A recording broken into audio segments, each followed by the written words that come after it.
Hello, we are going to continue on with our second video clip involving linear multiple representations review. We've already done the one given a description. So our next one that we're going to be doing is if we're given an equation. So I've got the equation. I don't know anything about it. It just says C equals 0.10t plus 50. Now it does give me a table, and the table tells me what the x and the y represent. So I can kind of use that to label it, because this is my x and this is my y. And if I remember how an equation is written in the format, it's y equals mx plus b. So I know that the m, which is my slope, is 0.10. So I'm going to write that over here.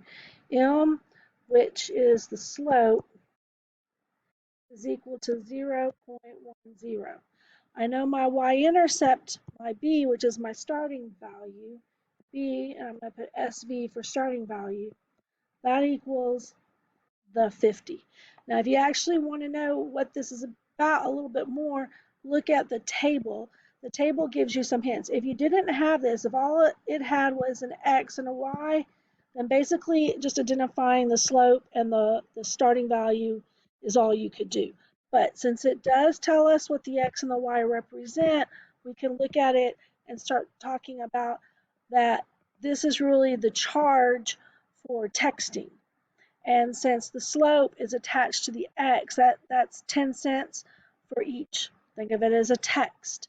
So they're charging you, I'm going to put the charge is, this is 10 cents per text, and they have some sort of a starting value of 50. Maybe that's a sign-up fee for the service that you're doing. So that's what I'm going to say it is. With a sign-up fee of $50.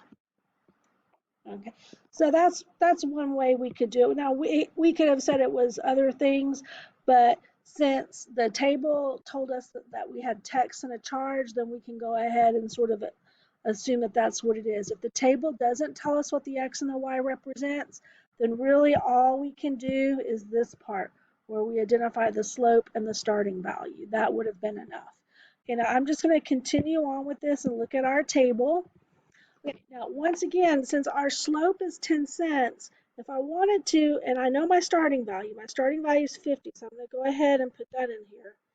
Here's the 50. Starting value is always when it's 0, when the x is 0. If this was going up by ones, like if it went 0, 1, 2, 3, 4, 5, like that, then I could do that same thing that we did before, where you could just add the 10 cents onto it every time. So that would be $50.10, and then you would add 10 cents on it again, $50.20. But that's not how our table did it. Our table skipped numbers and it went up by 100s. Okay, so instead of doing that, I can do what I did before. I can write my equation down. Now I'm going to do like C equals 0.10t plus 50. Remember, T stands for the text, how many texts you're doing. So I know that my first one is 100. So I'm going to take out that T, and in its place, I'm going to put the 100. Remember to use your parentheses because you're taking out a letter and you're putting in a number. So now I've got 0.10 times 100. And then I'm going to do plus 50. So that's going to give me C equals 60. Okay, now I'm going to try it again with the next one. Okay, instead of 100 text, I'm going to put in what it says. It says 200 text. So now I've got 0.10 times 200 and then plus 50. And I'm going to notice, hey, I can see a pattern here. It's this way, it's going up by tens, because instead of the x is going up by ones, it's going up by hundreds. So that's making the y go up by tens. So I can actually use that as my pattern. I could keep going with my equation if I wanted to, because that would still work. But once I notice that, hey, this is going up by tens here, and this is not the rate is the 10 cents, but that's 10 cents for every one text. This would be $10 for every 100 texts, because you'll notice my texts are going up by 100s. Then I can just keep going with this pattern. Now this would be 80, and then this would be 90, and then this would be 100. So you can also do it that way. You can sort of figure out the pattern that they're using for the table and then just keep going with your table. Now we're going to go ahead and go back to the equation and take a look, the graph, and take a look at that. And once again, we're going to have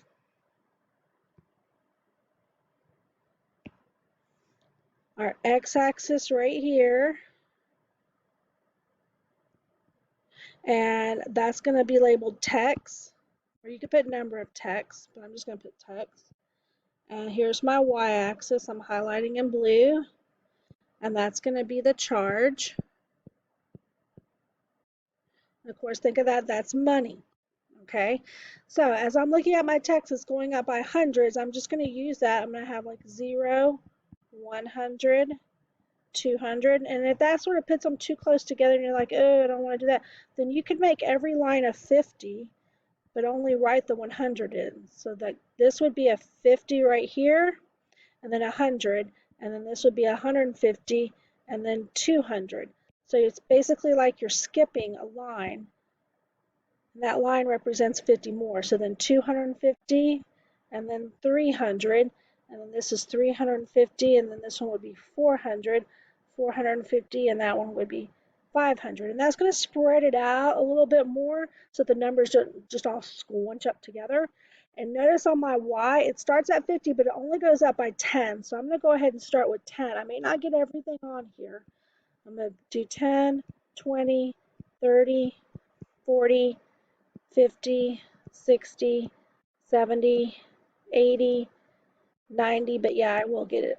But even if I didn't get all of them, that's okay. So my first one is at 0, 50, so 0 at 50. And then over here, 100 goes with the 60.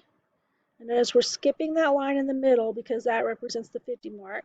And then go over to the 200 up to the 70. And then 300 up to the 80.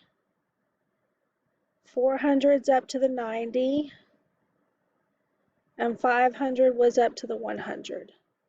And you can see that they also line up nicely in a nice line.